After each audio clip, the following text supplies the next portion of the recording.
একটা ছেলে 18 বছর বয়সে বিশ্বকাপে প্রথম গোল করে।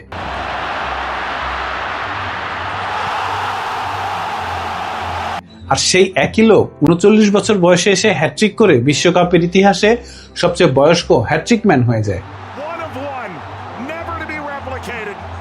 এই রেকর্ড কি আদৌ কোনোদিন কেউ ভাঙতে পারবে? লিওনেল মেসি এমন একজন ফুটবলার যে বিশ্বকাপের ইতিহাসে একাই সবচেয়ে বেশি গোলের মালিক।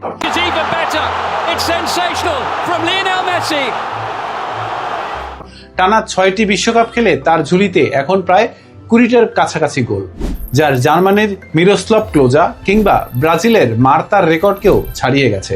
কিন্তু আসল চমকটা সংখ্যায় নয়, ধারাবাহিকতায়। 2006 সালে যে ছেলেটা প্রথম বিশ্বকাপে পা রেখেছিল, সেই একই মানুষ 2026 সালে 39 বছর বয়সে এসে টানা 7টি বিশ্বকাপ ম্যাচে গোল করে পূর্বের সব রেকর্ড ভেঙে দিয়েছে। এমন কিছু আগে কখনো কেউ করেনি। আলজেরিয়ার বিপক্ষে হ্যাট্রিক করে মেসি হয়ে গেছেন বিশ্বকাপ ইতিহাসের সবচেয়ে বয়স্ক হ্যাট্রিক ম্যান। ভাবুন তো, এই রেকর্ড ভাঙতে হলে একজন খেলোয়াড়কে কি করতে হবে?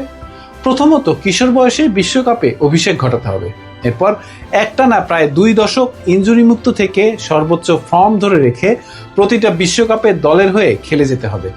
আর 39 বছর বয়সে গিয়েও শরীর আর মস্তিষ্ক দুটোকেই বিশ্বের সেরাদের সাথে পাল্লা দেওয়ার মতো অবস্থায় রাখতে হবে। ফুটবলে এমন উদাহরণ এর আগে ছিল না, আর সম্ভবত ভবিষ্যতেও হবে কিনা বলা যায় না।